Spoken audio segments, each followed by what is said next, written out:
ನಮ್ಮ ಅಜ್ಜಿ ರೊಟ್ಟಿ ಸುಡ್ತಾವ್ರೆ ನೋಡಿ. ಹಾಯ್ ಫ್ರೆಂಡ್ಸ್, ಎಲ್ಲರಿಗೂ ನಮಸ್ತೆ. Welcome back to my channel. ನಾನು ನಿಮ್ಮ ದೀಪಾ ಸಂತೋಷ್. ಬನ್ನಿ ಇವತ್ತಿನ ವ್ಲಾಗ್ನ ಸ್ಟಾರ್ಟ್ ಮಾಡೋಣ. ಇವತ್ತು ಡೈಲಿ ವ್ಲಾಗ್ನ ಮಾಡ್ತಾಯಿದ್ದೀನಿ. ಇವತ್ತು ಮಾರ್ನಿಂಗ್ ಬ್ರೇಕ್ಫಾಸ್ಟ್ಗೆ ಅಂತ ನಾನು ದೋಸೆನ ಮಾಡ್ತಾಯಿದ್ದೀನಿ, ಅದ್ರ ಜೊತೆ ಚಟ್ನಿ, ಕಡಲೆಬೀಜದ ಚಟ್ನಿ. ಬನ್ನಿ ಇವತ್ತಿನ ವ್ಲಾಗ್ ಹೇಗೆ ಹೋಗುತ್ತೆ ಅಂತ ನೋಡೋಣ. ಹಾಗೆ ಇವತ್ತು ಬ್ರೇಕ್ಫಾಸ್ಟ್ ಚಟ್ನಿನ ನಾನು ಯಾವ ರೀತಿ ಮಾಡ್ತೀನಿ, ಹಾಗೆ ದೋಸೆ ರೆಸಿಪಿ ಎಲ್ಲರಿಗೂ ಗೊತ್ತಿರುತ್ತೆ. ಸೊ ದೋಸೆ ಕೂಡ ಮಾಡ್ತಾಯಿದ್ದೀನಿ. ಸೊ ಬನ್ನಿ ಗೈಸ್, ವಿಡಿಯೋನ ಸ್ಟಾರ್ಟ್ ಮಾಡೋಣ. ಫ್ರೆಂಡ್ಸ್ ನೋಡಿ, ಒಂದು 4 ಹಸಿರು ಮೆಣಸಿನ್ಕಾಯಿ ಹಾಕ್ಕೊಳ್ತಾ ಇದ್ದೀನಿ. ಇಷ್ಟು ಕೊಬ್ಬರಿ ಹಾಕ್ಕೊಳ್ತಾ ಇದ್ದೀನಿ. ಅದ್ರ ಜೊತೆ ಬೆಳ್ಳುಳ್ಳಿ ಒಂದು 4 ಎಸ್ಲು ನೋಡಿ, ಒಂದಿಷ್ಟು ಕೊತ್ತಂಬರಿ ಸೊಪ್ಪು, ಇಷ್ಟು ಕಡಲೆಪಪ್ಪು, ವಾಟರ್ನ ಹಾಕ್ಕೊಳ್ತೀನಿ. ರುಚಿಗೆ ತಕ್ಕಷ್ಟು ಉಪ್ಪನ್ನ ಹಾಕ್ತಿದ್ದೀನಿ. ರುಬ್ಕೋತಾ ಇದ್ದೀನಿ.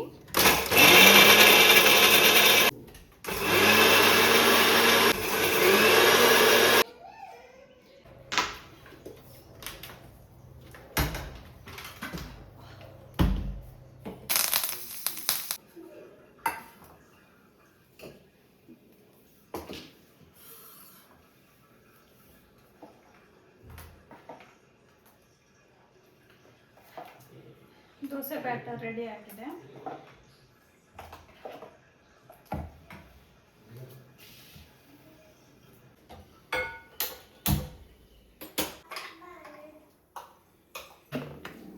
ನೋಡಿ, ಈ ರೀತಿ ಆಯಿತು.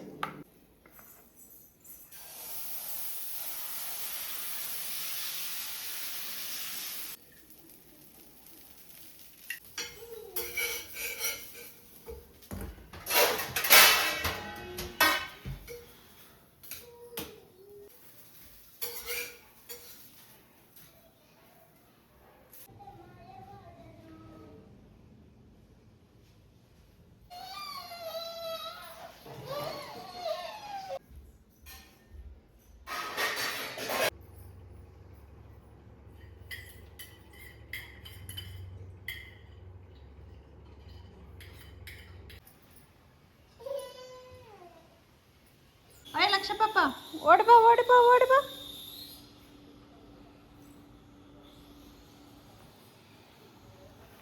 ನಿನಗೆ ಎಷ್ಟು ಜಾಗ ಸಿಕ್ಕಿ ಬುಟ್ಟ ಕುಂದ್ರಬೇಕಾಯ್ತು. ನೀನು ಇದೊಂದು ಕಮ್ಮಿ ಆಗಿತ್ತು.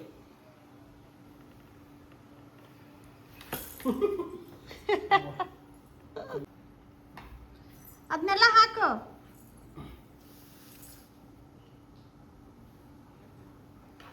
ಲಕ್ಷ ಪಾಪ,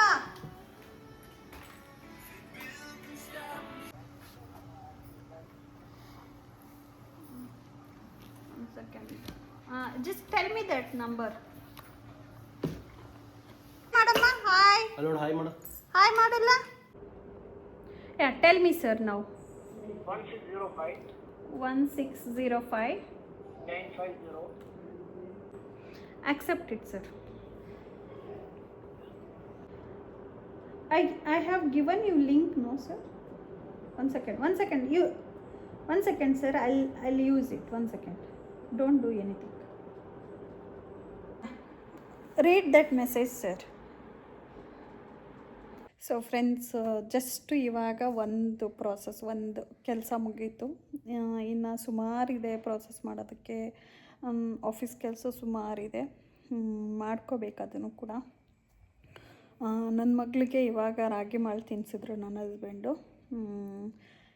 ಈಗ ಇನ್ನೊಂದು ಅವರ್ ಬಿಟ್ಟು ಒಂದು ಫ್ರೂಟ್ಸು ಏನಾದರೂ ಕೊಡಬೇಕು, ಅವಳಿಗೆ ತಿನ್ನಬೇಕಲ್ವ. ಸೊ ಅದಕ್ಕೋಸ್ಕರ ಜಸ್ಟ್ ಇವಾಗ ಕೆಲಸ ನೋಡಿ, ಇನ್ನೂ ಇಟ್ಕೊಂಡು ಕೂತ್ಕೊಂಡಿದ್ದೀನಿ. ಇದು ಫಿನಿಷ್ ಆಗಬೇಕು. ಇದು ಫಿನಿಷ್ ಆಗೋಕ್ಕೆ ಇನ್ನೂ 1 hour ಆಗುತ್ತೆ. ಅಷ್ಟರೊಳಗಡೆ ಅವಳಿಗೆ ಫ್ರೂಟ್ಸ್ ಕಟ್ ಮಾಡಿ ಒಂದು 5 ನಿಮಿಷ ಮುಗಿಸಿದ ತಕ್ಷಣವೇ ಕಟ್ ಮಾಡಿ ಕೊಟ್ಟರೆ ಅವಳು ತಿಂತಾಳೆ. ನೋಡಿ, ಹಿಂಗೆ ಬಿಸಾಕಿದ್ದಾಳೆ ನೋಡಿ. ಎಲ್ಲ ಅದೇ ಅವಳದೇ, ಇದೆಲ್ಲ ಗಲೀಜು ನೋಡಿ. ಎಲ್ಲ ಗಲೀಜು ಮಾಡಿ ಇಕ್ಬಿಟ್ಟು ಹೋಗಿದ್ದಾಳೆ. ಮಮ್ಮಿ ಏನು ಕೆಲಸ ಮಾಡಲ್ಲ, ಮಮ್ಮಿನೇ ಮಾಡ್ಕೊಂಡ್ಲಿ ಅಂತ ನೋಡಿ. ಮಕ್ಕಳಿರೋ ಮನೇಲಿ ಇದೆಲ್ಲ ಕಾಮನ್ ಅಲ್ವಾ. ಜಸ್ಟ್ ಇವಾಗ ಸ್ವಲ್ಪ ಫ್ರೂಟ್ಸ್ನ ತಿಂದ್ಬಿಟ್ಟು ಮಲ್ಕೊಂಡ್ಲು. ಬೇಗ ಎದ್ದಿರ್ತಾಳಲ್ವ, ನಿದ್ದೆ ಬಂದುಬಿಡುತ್ತೆ. ಮಲ್ಕೊಂಡ್ಬಿಟ್ಟಿರ್ತಾಳೆ ಈಗ. ಮಲ್ಕೊಂಡು 1 to 3 hours ಪಕ್ಕದಲ್ಲೇ ಹೀಗೆ ಇಟ್ಕೊಂಡಿದ್ರೆ ಒಂದು 3 hours ಮಲಗ್ತಾಳೆ. ನಾವೇನಾದರೂ ಆ ಕಡೆ ಈ ಕಡೆ ಹೋದರೆ ಬೇಗನೆ ಎದ್ದುಬಿಡ್ತಾಳೆ. ಸೊ ಇವಾಗ ಮಲ್ಕೊಂಡಿದ್ದಾಳೆ. ಇವಳ ಜೊತೆ ನಾನು ಒಂದು ಸ್ವಲ್ಪ ಹೊತ್ತು ಜೊತೆಗೆ ಮಲ್ಕೋತೀನಿ, ಇಲ್ಲ ಹಾಗೆ ಇರ್ತೀನಿ ಏನಾದರೂ ಎಡಿಟಿಂಗ್ ಅದು ಇದು ಮಾಡಿಕೊಂಡು. ಫಸ್ಟು ಇವಳಿಗೆ ಮಲಗಿಸ್ಬಿಟ್ಟು ಸಿಗ್ತೀನಿ ಫ್ರೆಂಡ್ಸ್, ಆಮೇಲೆ ಸಿಗ್ತೀನಿ ನಿಮಗೆ ಮತ್ತೆ. ಸೊ ಫ್ರೆಂಡ್ಸ್, ಇವಾಗ ಸಡನ್ನಾಗಿ ಹಾಸ್ಪಿಟಲ್ಗೆ ಹೋಗ್ತಿದ್ದೀವಿ. ಯಾಕೆ ಏನು ಅಂತಂತ ನಿಮಗೆ ವೀಡಿಯೋನ ಎಂಡ್ವರೆಗೂ ನೋಡಿದರೆ ನಿಮಗೆ ಗೊತ್ತಾಗುತ್ತೆ. ಎಕ್ಸ್ಪ್ಲೇನ್ ಮಾಡಿದ್ದೀನಿ ಫುಲ್ಲು.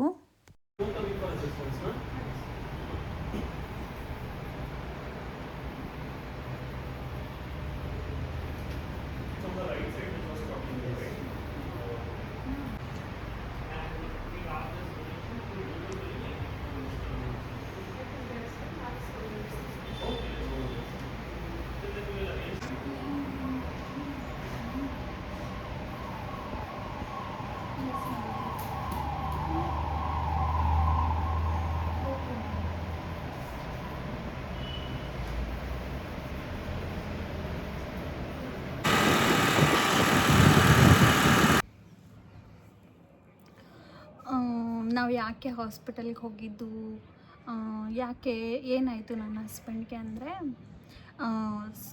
ಅವ್ರಿಗೆ ಸಡನ್ನಾಗಿ ಇದು ಟೀತ್ ಪೇಯ್ನ್ ಬರ್ತಾಯಿತ್ತು. ಜಸ್ಟ್ ಇಲ್ಲಿಂದ ಹಿಂಗೆ ಪೇಯ್ನ್ ಬರ್ತಾಯಿತ್ತು. 1 ವೀಕಿಂತ ನಮ್ಗೆ ಹೇಳ್ತಾಯಿದ್ರು, ಏನಕ್ಕೆ ಇಲ್ಲೆಲ್ಲ ಪೇಯ್ನ್ ಬರ್ತಾಯಿದೆ ಹಾಗೆ ಹೀಗೆ ಅಂತ ಎಲ್ಲ ಹೇಳ್ತಾಯಿದ್ರು. ನಾನು ಏನಾಗಿರಲ್ಲ ಬಿಡು, ಜಸ್ಟು ನಿದ್ದೆ ಮಾಡಿರಲ್ಲ, ಇಲ್ಲಾಂದರೆ ನೈಟ್ ಡ್ಯೂಟಿ ಅಲ್ವಾ, ಸ್ವಲ್ಪ ಹಂಗಾಗಿರುತ್ತೆ ಅಂತ ನಾನು ಹಂಗೆ ಯೋಚನೆ ಮಾಡಿ ಸುಮ್ಮನೆ ಆಗಿದ್ದೆ. ಅದಾಗಿದ ಮೇಲೆ ನನ್ನ ಹಸ್ಬೆಂಡ್ ಹೇಳ್ತಾಯಿದ್ರು, ಇಲ್ಲ ಜಾಸ್ತಿ ಪೇಯ್ನ್ ಆಗ್ತಿದೆ, ಒಂದು ಸತಿ ಏನು ಪೇಯ್ನ್ ಇರ್ಬೋದು ಇದು ಅಂತ. ಆಯಿತು ಹೋಗೋಣ ನಡಿ ಹಾಸ್ಪಿಟಲ್ಗೆ ಅಂತ. ಹಲ್ಲಿನ ನೋವಾ ಏನು ಅಂತ ತಿಳ್ಕೊಂಡು ಬರೋಣ, ಫಸ್ಟು ಸ್ಕ್ಯಾನ್ ಮಾಡಿಸೋಣ ಟೀತದು. ಅವ್ರಿಗೆ ಫಸ್ಟು ಹಲ್ಲಿಂದ ಏನು ನೋವು ಇರಲಿಲ್ಲ, ಫಸ್ಟಿಂತ್ರನೂ ಅಷ್ಟೇ ಏನು ಇರಲಿಲ್ಲ. ಅದು ಏನಾಗ್ಬಿಟ್ಟಿದೆ, ಹೋಗೋಣ ನಡಿ ಹಾಸ್ಪಿಟಲ್ಗೆ ಅಂತ ಹೇಳಿಬಿಟ್ಟು ಕರ್ಕೊಂಡೋದೆ ಲಾಸ್ಟ್ ವೀಕಲ್ಲಿ. ಅದಾಗಿದ ಮೇಲೆ ಅವ್ರು ಹೇಳಿದರು, ಇಲ್ಲ ಒಂದು ಸತಿ ಸ್ಕ್ಯಾನ್ ಮಾಡಿಸಿ ಅಂತ ಹೇಳಿದರು. ಟೀತದೆಲ್ಲ ಸ್ಕ್ಯಾನ್ ಮಾಡ್ತಾರಲ್ಲ, ಹಂಗೆ ಸ್ಕ್ಯಾನ್ ಮಾಡಿಸಿ ಅಂತ ಹೇಳಿ ಡಾಕ್ಟರು ಒಂದು ಬರೆದ್ಬಿಟ್ಟು ಸ್ಲಿಪ್ಪಲ್ಲಿ ಕೊಟ್ಟಿದ್ದರು. ಅದನ್ನು ಹೋಗ್ಬಿಟ್ಟು ನಾವು ಸ್ಕ್ಯಾನ್ ಮಾಡಿಸ್ಕೊಂಡು ಇಮಿಡಿಯೇಟಾಗಿ ಬಂದ್ವಿ. ತಕ್ಷಣವೇ ನೆಕ್ಸ್ಟ್ ಅದಾಗಿದ ಮೇಲೆ ಇಲ್ಲ ಹೌದು, ಒಂದು ಟೀತ್ ಬರ್ತಾಯಿದೆ, ಅದೇ ಬುದ್ಧಿ ಹಲ್ಲು ಅಂತ ಹೇಳ್ತಾರಲ್ಲ, ಆ ಬುದ್ಧಿ ಹಲ್ಲು ಬರ್ತಾಯಿದೆ, ಅದಕ್ಕೋಸ್ಕರ ಈ ರೀತಿ ಪೇಯ್ನ್ ಬರ್ತಾಯಿದೆ ನಿಮಗೆ, ಇಲ್ಲ ಅಂದರೆ ಹಾಗೆಲ್ಲ ಬರೋಕ್ಕೆ ಚಾನ್ಸ್ ಇಲ್ಲ ಅಂತ ಹೇಳಿದರು. ಸರಿ ಆಯಿತು ಅಂತ ಹೇಳಿಬಿಟ್ಟು ನಾವು ಏನು ಮಾಡಿದ್ವಿ, ಓಕೆ ಫೈನ್ ಅಂತ ಹೇಳಿಬಿಟ್ಟು ಹೋಗಿ ಸ್ಕ್ಯಾನ್ ಮಾಡಿಸಿರುವಾಗ ಅದು ಬುದ್ಧಿ ಹಲ್ಲು ಬಂದಿದೆ. ಬರೋಕ್ಕೆ ಅದಕ್ಕೆ ಜಾಗ ಇಲ್ಲ, ಅದಕ್ಕೋಸ್ಕರ ಹಿಂಗೆ ಬರೋದ್ಬಿಟ್ಟು ಲೈಕ್ ಅದ್ರ ಈಗೇನು ಹಲ್ಲಿದೆ ಅಲ್ವಾ, ಅದ್ರ ಒಳಗಡೆನೇ ಬರ್ತಾಯಿದೆ, ಅದಕ್ಕೆ ಜಾಗ ಇಲ್ಲ, ಅದಕ್ಕೆ ಪೇಯ್ನ್ ಕೊಡ್ತಾಯಿದೆ. ಇನ್ನೊಂದು ಕಡೆ ಅದು ಬರ್ತಾಯಿದೆ, ಅದು ಹಿಂಗೆ ಕ್ರಾಸಾಗಿ ಬರ್ತಾಯಿದೆ, ಅದಕ್ಕೆ ನೋವಿಲ್ಲ. ಬಟ್ ಈ ಸೈಡ್ ಮಾತ್ರ ಫುಲ್ಲು ನೋವು ಆಗಿಬಿಟ್ಟಿದೆ ಅವ್ರಿಗೆ. ಅದಕ್ಕೆ ನಾನು ಏನಂದೆ, ಏನಾಗಲ್ಲ, 1 ವೀಕ್ ಅದಾಗಿದ ಮೇಲೆ ಅದಕ್ಕೆ ಜಾಗ ಇರಲ್ವಲ್ಲ, ಸುಮ್ಮನೆ ಲೈಕ್ ಅದು ಅಷ್ಟು ಪೇಯ್ನ್ ಕೊಡಲ್ಲ ಅನಿಸುತ್ತೆ, ಬಿಡು ಹೋಗಲಿ ಅಂತ ನಾನು ಸುಮ್ಮನೆ ಆಗಿದ್ದೆ. 1 ವೀಕ್ ಸ್ಕ್ಯಾನ್ ಮಾಡಿಸ್ಕೊಂಡು ಬಂದು 1 ವೀಕ್ವರೆಗೂ ವೆಯ್ಟ್ ಮಾಡಿದ್ದೀವಿ ನಾವು. ಆಮೇಲೆ ಹಾಗೆ ನೋವು ಬರ್ತಾನೆ ಇತ್ತು, ಹಾಗೆ ನೋವು ತಿಂತಾನೆ ಇದ್ದರು. ನನ್ನ ಹತ್ರ ಹೇಳ್ಕೊಂಡಿಲ್ಲ ಅವರು. ನಾನು 1-2 ಸತಿ ಕೇಳಿದೆ, ನೋವೇನಾದರೂ ಇದೆಯಾ ಅಂತ. ಹೌದು, ಒಂದು ಸ್ವಲ್ಪ ಬರ್ತಾಯಿದೆ, ಅಷ್ಟು ಪೇಯ್ನ್ ಬರ್ತಾಯಿಲ್ಲ ಅಂತ ಹೇಳಿದರು. ಸರಿ ಆಯಿತು ಬಿಡು ಅಂತ ಹೇಳಿಬಿಟ್ಟು ನಾನು ಸುಮ್ಮನೆ ಆಗಿದ್ದೆ. ಇವತ್ತು ಏಕ್ದಮ್ಮಾಗಿ ಡಾಕ್ಟ್ರ್ ಹತ್ರ ಫೋನ್ ಮಾಡ್ಕೊಂಡು ಕೇಳ್ಕೊಂಬಿಟ್ಟಿದ್ದಾರೆ, ಲೈಕ್ ಸರ್ಜನ್ ಬರ್ತಾರ, ಅದೇ ಆಪ್ರೇಷನ್ ಮಾಡೋರೆಲ್ಲ ಬರ್ತಾರಾ ಇವತ್ತು, ಡಾಕ್ಟ್ರ್ ಅವೈಲೇಬಲ್ ಇದ್ದಾರಾ ಅಂತ ಕೇಳಿದರು. ಹೌದು ಇದ್ದಾರೆ, ಎಷ್ಟು ಗಂಟೆಗೆ ನೀವು ಅವೈಲೇಬಲ್ ಇದ್ದೀರಾ ಅಂತ. ಸರಿ ಆಯಿತು 4 o'clockಗೆ ಅಂತ. ಓಕೆ ಫೈನ್ ಅಂತ ಹೇಳಿಬಿಟ್ಟು ನಾವು ಹೊರಟ್ವಿ. ನಾನು ನನ್ನ ಹಸ್ಬೆಂಡು ಪಾಪನ ಮನೇಲಿ ಬಿಟ್ಬಿಟ್ಟೆ ಹೊರಟ್ವಿ. ಹೋಗುವಾಗ ಅಲ್ಲಿ ಸಡನ್ನಾಗಿ ಅವ್ರು ಬಂದು ಕೂತ್ಕೊಂಡಿದ್ರು. ಆವಾಗ ಸರ್ಜನ್ ಇದ್ದಾರಲ್ವ, ಅದೇ ಅವರು ಲೈಕ್ ಆಪ್ರೇಷನ್ ಮಾಡಿದ್ರು. ಆಪ್ರೇಷನ್ ಮಾಡಿಬಿಟ್ಟು ಏನು ಪ್ರಾಬ್ಲಮ್ ಇಲ್ಲ, ಊಟ ತಿಂಡಿ ಎಲ್ಲ ಸಾಫ್ಟಾಗಿರೋ ಫುಡ್ಡೇ ತಿನ್ನಿ ಹಾಗೆ ಹೀಗೆ ಅಂತ ಫೈನಲಾಗಿ ನನ್ನ ಹಸ್ಬೆಂಡ್ಗೆ ಆಪ್ರೇಷನ್ ಆಯಿತು ಟೀತದು. 1 ವೀಕ್ ಆಗಿತ್ತು ಅವರು ಲೈಕ್ ಲಿಟ್ರಲಿ ಅದು ಅನುಭವಿಸ್ತಾ ಇದ್ದು. ನನಗೂ ಬೇಜಾರಾಗಿಬಿಟ್ಟಿತ್ತು. ಹೋಗ್ಲಿ ಬಿಡು ಅಂತ ಹೇಳಿಬಿಟ್ಟು ಇವತ್ತು ಹೋಗಿ ಫೈನಲಾಗಿ ಮಾಡಿಸ್ಕೊಂಡು ಬಂದ್ವಿ. ಇವಾಗ ಓಕೆ, ಇವಾಗ ಸ್ವಲ್ಪ ನೋವು ಇದ್ದೇ ಇರುತ್ತೆ. ಒಂದು 5 ಡೇಸ್ ಆದರೂ ಆಲ್ಮೋಸ್ಟ್ ಇರುತ್ತೆ ಅಂತೆ. ನನಗೂ ಗೊತ್ತಿಲ್ಲ, ಇದೆಲ್ಲ ನನಗೇನೂ ಗೊತ್ತಿಲ್ಲ. ಲೈಕ್ ಅದು ಅನುಭವಿಸೋರಿಗೆ ಗೊತ್ತು ಪಾಪ. ಅದಕ್ಕೆ ನಾನು ಓಕೆ ಅಂತ ಹೇಳಿಬಿಟ್ಟು ಹಾಸ್ಪಿಟಲ್ಗೆ ಹೋಗ್ಬಿಟ್ಟು ಜಸ್ಟ್ ಇವಾಗ ಮನೆಗೆ ಬಂದ್ವಿ. ಸೊ ಫೈನಲಾಗಿ ಡಾಕ್ಟ್ರು ಹೇಳಿದ್ದಾರೆ 5 ಡೇಸ್ ರೆಸ್ಟ್ ಮಾಡಿ, ಜಾಸ್ತಿ ಮಾತಾಡಬೇಡಿ, ಆಫೀಸ್ ವರ್ಕ್ ಇದ್ದರೆ ಲೈಕ್ ಅವ್ರಿಗೆ ಟೆಕ್ಸ್ಟ್ ಥರ ಮಾಡಿ ಅಂತ ಹೇಳಿದರು. ಸೊ ದ್ಯಾಟ್ ಅಂತ ಹೇಳಿಬಿಟ್ಟು ಓಕೆ ಫೈನಲಾಗಿ ನನ್ನ ಹಸ್ಬೆಂಡ್ದು ಆಪ್ರೇಷನ್ ಆಯಿತು. ಅದೇ ಒಂದು ಸ್ವಲ್ಪ ಬೇಜಾರಾಯಿತು. ಏನು ಇದ್ದಕ್ಕಿದ್ದಂಗೆ ಹೋದ್ವಿ. ನಮಗೂ ಲೈಕ್ 1 ವೀಕ್ ಆಗಿತ್ತು ಆಲ್ರೆಡಿ, ನಮಗೆ ಗೊತ್ತಾಗಿರಲಿಲ್ಲ. ಸಡನ್ನಾಗಿ ಹಿಂಗಾಯಿತು. ಏನು ಮಾಡೋಕ್ಕಾಗಲ್ಲ ಅಂತ ಹೇಳ್ಬಿಟ್ಟು ಸುಮ್ಮನಾದೆ. ಸಾಯಂಕಾಲ ನನ್ನ ಮಗಳಿಗೆ ತಿನ್ನಿಸ್ತಾ ಇದ್ದೀನಿ. ಇವಾಗ ಒಂಚೂರು ತಿಂದು ಅಂದರೆ ಸ್ವಲ್ಪ ಹೊಟ್ಟೆ ತುಂಬಿರ್ತಾಳಲ್ಲ, ಆಟ ಆಡ್ತಾಳೆ. ಮತ್ತು ಒಂದು 8:30 ಹಾಗೆ ಊಟ ತಿನ್ನಿಸ್ಬಿಡ್ತೀವಿ. ಅದ್ರ ಮಿಡಲಲ್ಲಿ ಏನಾದರೂ ಸ್ನ್ಯಾಕ್ಸ್ ಅದು ಇದು ಏನಾದರೂ ತಿಂತಾ ಇರ್ತಾಳೆ. ಏನು ಅಷ್ಟುವರೆಗೂ ಬಿಡಲ್ಲ. ಬಟ್ ಇವಾಗ ಒಂದು 6 o'clock ಆಗಿದೆ ಅಲ್ವಾ, ಇವಾಗ ಒಂದು 5:45 ಆಗಿದೆ ಇವಾಗ ಟೈಮ್ ಬಂದುಬಿಟ್ಟು. 1 hours ಗ್ಯಾಪಲ್ಲಿ ಅಂತಂದರೆ ಅಷ್ಟೊತ್ತಿಗೆ ಬಿಸ್ಕೆಟು ಅದು ಇದು ಏನಾದರೂ ಒಂದು ತಿಂದಿರ್ತಾಳೆ. ಬಿಸ್ಕೆಟ್ ಅಂದರೆ ರೇರಾಗಿ ದಿನಕ್ಕೊಂದು 2 ಟೈಮ್ ಕೊಡ್ತೀವಿ ಅಷ್ಟೇ. 2 ಟೈಮು ಇಲ್ಲ ಅಷ್ಟೇ, 1 ಟೈಮು 2 ಟೈಮ್ ಅಷ್ಟೇ ಲಾಸ್ಟ್ ಮ್ಯಾಕ್ಸ್ ಅಂದರೆ ಅಷ್ಟೇ ಕೊಡೋದು. ಇವಾಗ ಇದನ್ನ ತಿಂದ್ಲು ಅಂದರೆ ಮತ್ತೆ 8 ಗಂಟೆವರೆಗೂ ಏನು ಹೊಟ್ಟೆ ಹಸಿ ಅಲ್ಲ ಅವಳಿಗೆ.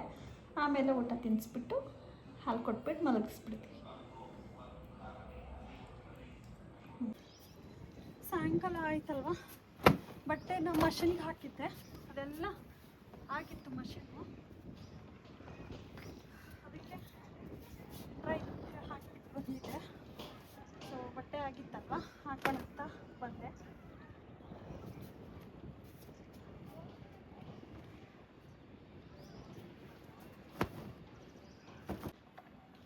ಇದೆಲ್ಲ ಹಾಕಿಬಿಟ್ಟು ಸಿಗ್ತೀನಿ ಫ್ರೆಂಡ್ಸ್.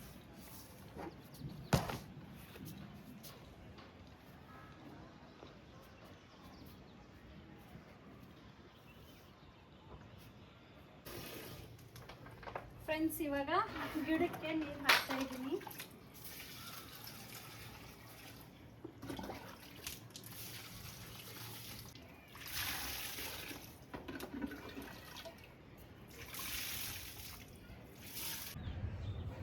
ಸೊ ಫ್ರೆಂಡ್ಸ್ ಇವಾಗ ಫೈನಲಾಗಿ ಎಲ್ಲ ಬಟ್ಟೆ ಎಲ್ಲ ಮಷಿನ್ಗೆ ಹಾಕಿದ್ನಲ್ವ, ಅದೆಲ್ಲ ಡ್ರೈ ಆಗಿತ್ತು, ಅದೇ ಹಾಕಿಬಿಟ್ಟು ಬಂದೆ.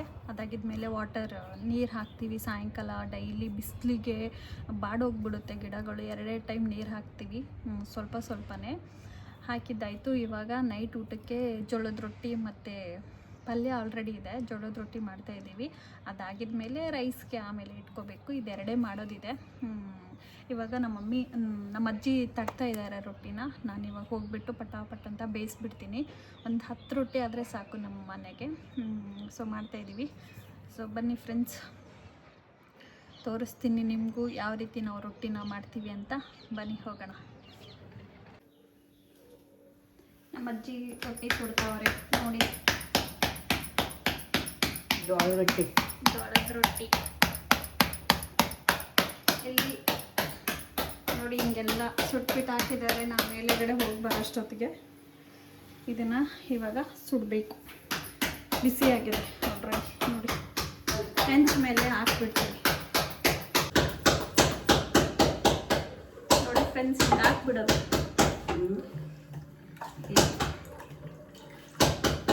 ಹಿಂಗೆ ಹಾಕ್ಬಿಟ್ಟು ಈ ರೀತಿ ಹಿಂಗೆ ಹಾಕ್ಬಿಟ್ಟು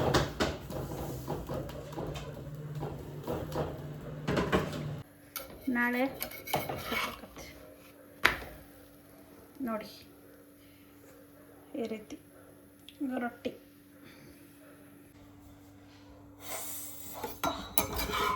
ಈ ಬಿಸಿಲು ಕಾಲಕ್ಕೆ ಶೆಕೆಗೆ ತಡ್ಕೊಳಕ್ಕೆ ಆಗಲ್ಲ.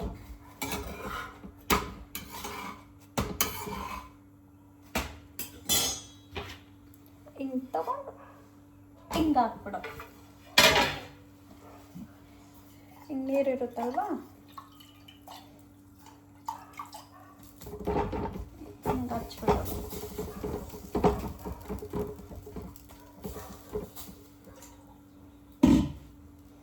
ಆಯಿತು.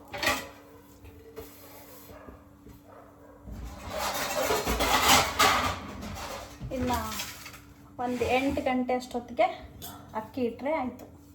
ನನ್ನ ಮಗಳಿಗೂ ಬಿಸಿ ಬಿಸಿ ಅನ್ನ ಸಿಗುತ್ತೆ.